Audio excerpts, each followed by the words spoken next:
बीड जिल्ह्याच्या अंबाजोगाई येथे 25 मे सोमवारी रोजी एका नवविवाहित तरुणानं टोकाचं पाऊल उचललं आणि आपलं आयुष्य संपवलं होतं।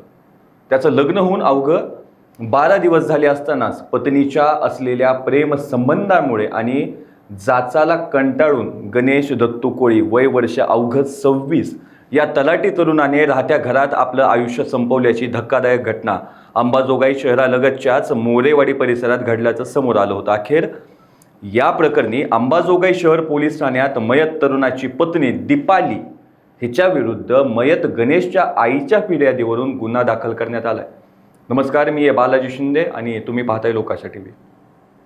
या प्रकरणाबाबत मिळालेल्या अधिकच्या माहितीनुसार मयत गणेशची आई सुनंदा दत्तू कोळी राहणार नांदुर्गा तालुका औसा जिल्हा लातूर यांनी बीड जिल्ह्याच्या अंबाजोगाई शहर पोलीस ठाण्यात तक्रार दिली आहे। दिलेल्या फिर्यादीनुसार त्यांचा मुलगा मयत गणेश हा 2021 मध्ये राज्य राखीव पोलीस दलात पोलीस शिपाई म्हणून भरती झाला होता। त्यानंतर त्याने तलाठी परीक्षेचा अभ्यास करून 2024 मध्ये चंद्रपूर येथे तलाठी म्हणून नियुक्ती मिळवली होती। मार्च 2026 मध्ये त्याचा विवाह बीड येथील दीपाली हिच्याशी निश्चित झाला आणि 13 मे रोजी त्यांचा विवाह मोठ्या उत्साहात पार पडला। दीपाली ही अंबाजोगाई येथील फॉरेन्सिक विभागात कार्यरत आहे। पत्नीच्या जॉब ठिकाणी गणेश काही दिवस राहण्यासाठी अंबाजोगाई येथे आला। दरम्यान लग्नानंतर कुलदैवताच्या दर्शनाला गेले असताना मयत गणेशला दीपालीचं वागणं जरा संशयास्पद वाटू लागलं। ती कोणाशी तरी लपून फोनवर बोलत असे। त्यानंतर घरात सत्यनारायणाची पूजा झाली, मात्र दीपालीचं वागणं बदललं होतं। तिने हे लग्न आपल्या मर्जी विरुद्ध झाल्याचं सांगत गणेश सोबत राहण्यास नकार दिला आणि ती अंबाजोगाईला निघून गेली असं फिर्यादीत सांगण्यात आलंय। गणेश 24 मे रोजी दीपालीला भेटण्यासाठी मोरेवाडी अंबाजोगाई येथे आला।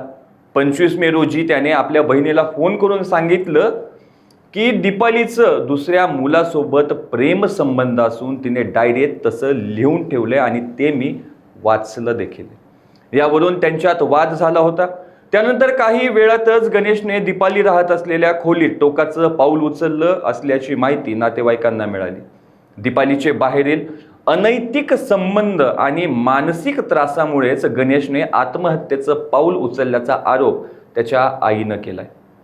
या प्रकरणी अंबाजोगाई शहर पोलीस ठाण्यात अखेर भारतीय न्याय संहितेच्या कलम 108 नुसार गुन्हा नोंदवण्यात आला असून पोलीस उपनिरीक्षक वशिष्ठ कांगणे हे या प्रकरणातील सखोल तपास करत असल्याचं सांगण्यात आलंय। अशाच ताज्या अपडेटसाठी लोकाशा टीव्हीला सबस्क्राईब करा आणि लाईक करायला विसरू नका।